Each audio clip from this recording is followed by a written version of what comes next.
Diva Mafunga. Inogara kuno mumusha rinonzi Chisodza.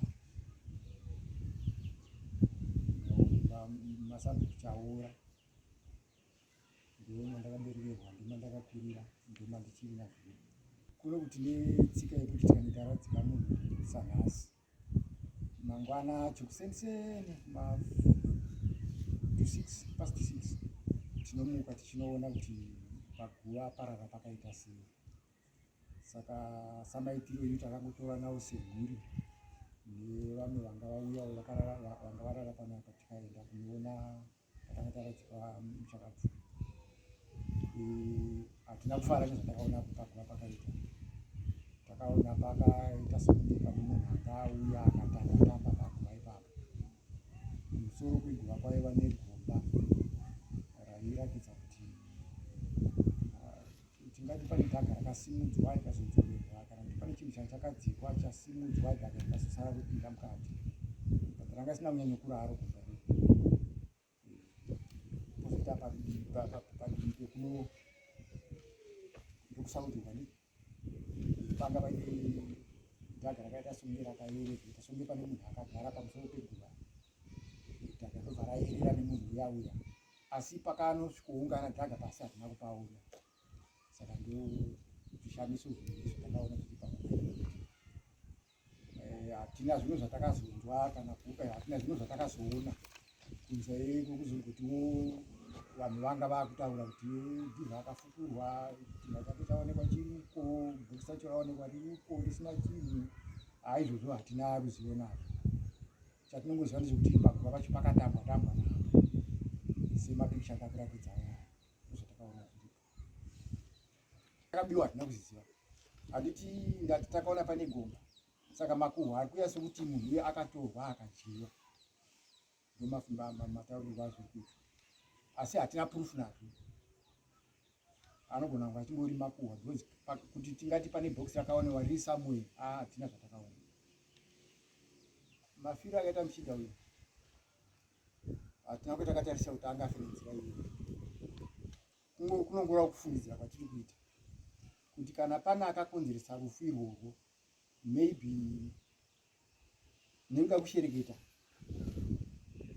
Pane mafungiro ekuti kana munhu akanga afa muchida kuti arye kuzokumukirai ngozi mune zvamunoita padhaga repaGuva ipapo. Saka ndo zvatofunga kuti zvingadaro zviri izvo zvakaitika. Padhaga rero rinogona kunge rakatorwa rikanoshandiswa kuvhara ngozi kana kudii kana kudii. Tiri kufungidzira, hatina chokwadi nazvo. Matsanangurirwo azvo nebaba ari kuita kuti tiite mibvunzo yakawanda, because anga asiri ega pamotikari. Tiri kuti aenda kuBulawayo, motikari yatapirwa auya kuzosiya vana kuHarare, adzoka neimwe motikari yekuti azodhonza motikari yafa iya. Vamunzira katingoti vachingosimuka ipapo, aifanira kunge achidhiraivha motikari yakafa ndiyani, muridzi waina ndito. Uyu akakumbirwa kudhonza motikari akadai achidhiraivha motikari yake. Saka vakaita swap, vakachinjana. Muridzi wemota yakafa ndiye akanzi dhiraivha mota mhenyu. Muridzi wemota mhenyu ndiye akanzi dhiraivha yakafa. Paaidhiraivha kudaro anga asiri ega motikari mhenyu iyayi, anga ane muzukuru wanga naye.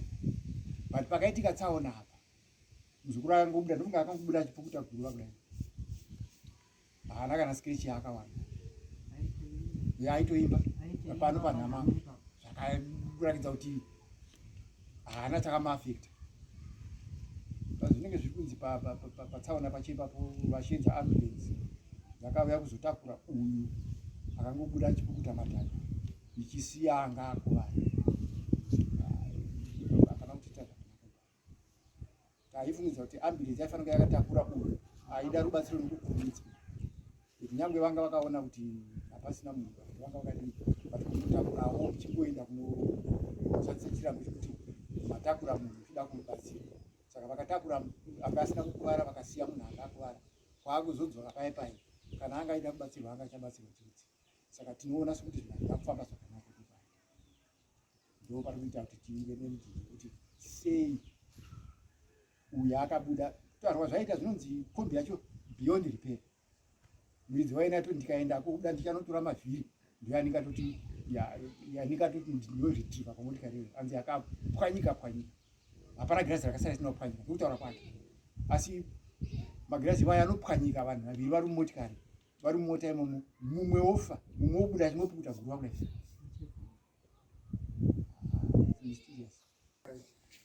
Ndinonziwo Diva Mafunga, ndiri twin brother dzemushakabvu Diva Mafunga. I think mukukura kwedu sezvambotaurwa namukoma, takakurawo tichigara nanamukoma kuHarare. Grade 7 kusvika form 2 taigara nemumwe brother wedu, third born. Form 2 ndopatakazoenda kuchitungisa, kanogara nawo 3 months ndobva vabuda basa, saka takazosarawo tiri mumaoko yamukoma mukuru anzi Steady Tope Mafunga. Takakurawo tiri vanhu vaida zvekunamata, zvekuenda kuchechi uye taifarira music. Tiri kumaform 1 form 2 Diva ainyanyofarira rege Gregorasis, but zvakazongoti chingei takuenda kuchechi takuda sokunzwisisa nhau dzekunamata Mwari, ndobva tazopindawo mugospel. Saka tainyanyoimba yedu tiri kumachechi, machechi groups akati wandei tichiridza, tainyanyoshandisa gitari ndora tainyanyoridza. Kuma 1996 ndopatakatangawo kukokwa nemamagroups aimuchitungisa aiita zvemaconcert kana mapuruseds, vaonawo zvataita tiri kumachechi. Ini naDiva takamboti fambe nanababa mayeruke vachinoridza kuunit 11 hall kunana Briansbal mushakabvu. Saka ndopatakanyatsoonzwisisa tune yairidzwa namayeruke nababa mayeruke. Since vanhu vaifarira kugospel, tikati I think this is the best tune yekushandisa pamusic. Saka takaramba tichikurudzira pano yemusic dzimana. Ndafunga zvekurekodha, ndakatotanga kufunga zvekurekodha neRTP kuma 99-98. Diva anga kushanda kuchitungisa town council, saka ndafunga zvekurekodha. Isu taida kuenda kuteachers college, ndopamba ndishungudzeni zvoti zvemusic zvazvitori kure. Saka takashaya nzvimbo kuseke teachers college, ndobva ndamboti regai ndiita zvemusic ndichibatsirwa nemumwe muchinhu ainzi Gideon Samimbo, isusu ari kuAustralia. Saka ndakubva ndaita demo cassette yangu, ndati Diva ndafunga zvekuita zvemusic, panditi zvemusic sida kuita zvechikoro, daita mbomira zvemusic. Ndikati I think chinhu akundikudzira kuti music yedu inogona kutofamba. Saka ini ndakazouya kuno kumusha, ndauya huku kunoona vamwe, ndobva ndazongowanawo basa neimwe NGO yaopareta iri kuno kuReserve. Saka ndakuno kuma 2002 Diva ndopanga nditi ndakuita zvemusic, nditoni album ndinoda kurekodha. 2002 ndopakarekodha first album yakainzenda neizvozvo. I think album yakafarirwa nevanhu zvakanyanya, ikatomusimudza. Ndikatoti saka I think zvaita zvakanaka, tinogona vamba tichibatsirana pamusic, tichiona kuti music yedu iri kufamba sei. Saka ndinoda kuti iye anga master tune yairidzwa nababa mayeruke, ndobva tawirirana kuti saka inini kanda kurekodha I use the other tune ndichashandisa international, so that music yedu haifanani. Kuti tikangoti zvangoda zvatongofanana toita zvekudzwa nemunhu wacho. Saka I think Diva akazopfuurira mberi nemusic. Ini ndada kuno kuReserve ndichishandira NGO. NGO yandaishandira inini yaidhimanda nyaya yetime, saka handinozwana time yekuti ndipote ndichienda kuHarare ndichinoita zvemusic. Up until kuma 2007 pandakazongowana mukana ndikaita first album yangu yainzi Mbiri 2007. Saka I think Diva akaramba achiita zvemusic tichikurudzirana kuti I think this is the right way to go, nyaya dzekunamata Mwari nekudidi.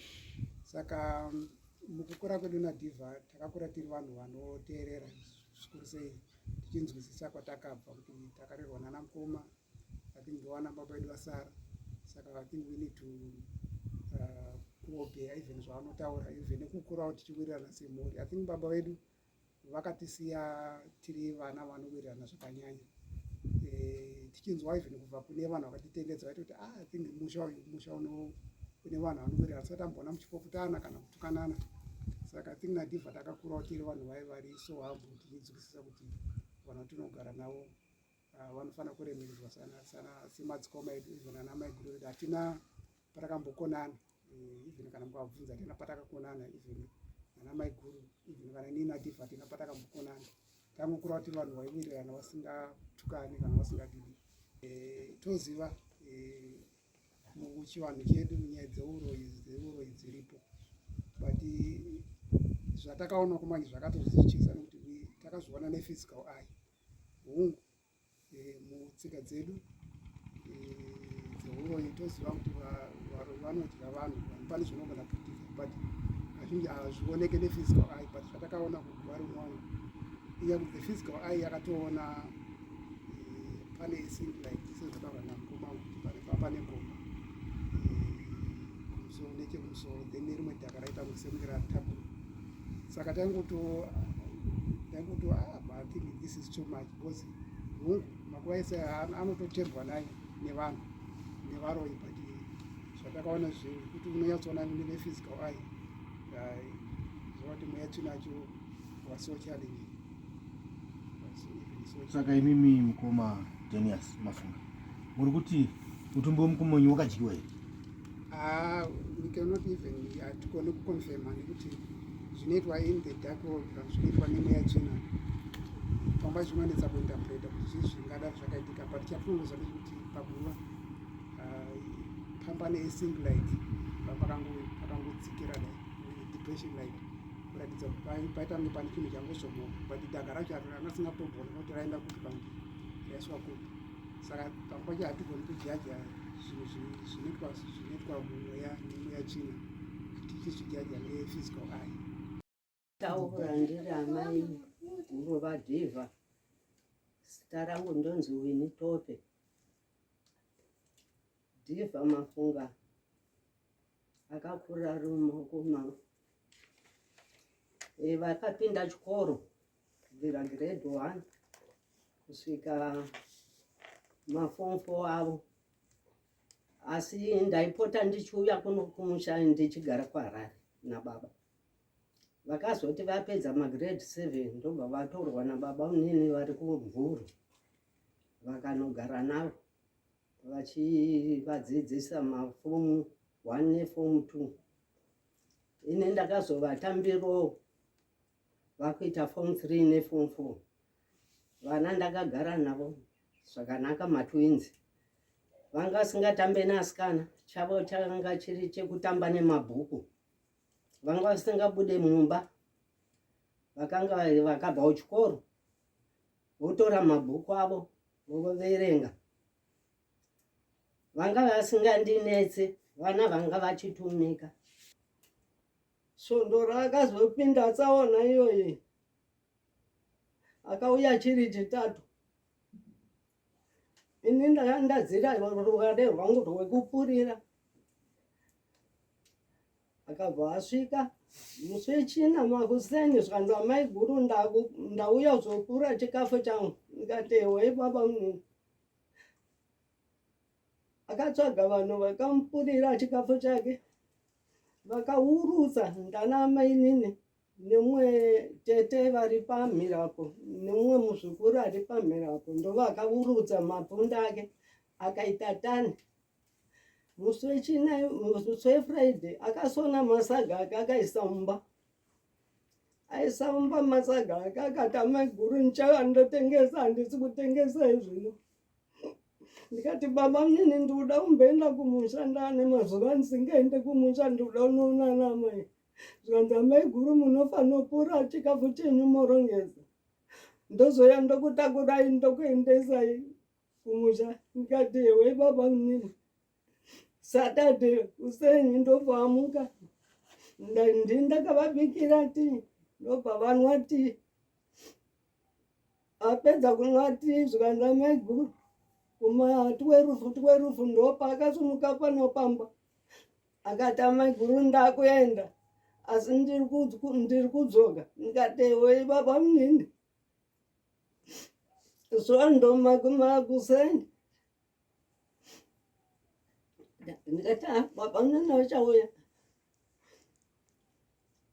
Monday makuseni kuma4 ndopatakatambira takatambira foni hanzi baba unini vatatsaona munzira vachibva kunoimba kubhuruwoyo. Asi awanikwa mumwe wati muzukuru wanga inaye Diva hatisi kumuona. Ndobva tati gare chinguva chidiki.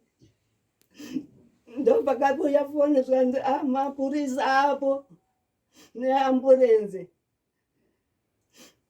Asi vatakurwa vaenda kuhospitari. Chinguva foni ndobva yauya futi. Zvikanzi Diva agosezena. Ipapo munongoziya zvinoita upenyu hwevanhu. Satani ane vanhu vake. Ngangoti kushanda kwaSatani kwakaitwa paguva raDiva. Kuti ndinyatsozivisisa kuti akatorwa, ndinyatsoziya. Asi kutaura kwakaita ana baba nekutirakidza pikicha kwavakaita, gomba rakanga riripo. Nepakatorwa ivhu, pakakoromorwa ivhu harina kuwanikwa. Diva aikundirwadza vakandibata zvokuti mashuro ake kundirwadza nzwisise kuti zvinofamba sei kana kutsanangura kwacho zvitonetsa ndozitsanangura ndichiti inofira yakaita Diva Mafunga akandirwadza sezvomunhu anga atanga akura mapfundetesa apa chitoonekana mune zvakanaka asi mushure mundozonzwa kuti Diva Mafunga apo zvene zvakandirwadza zvokuti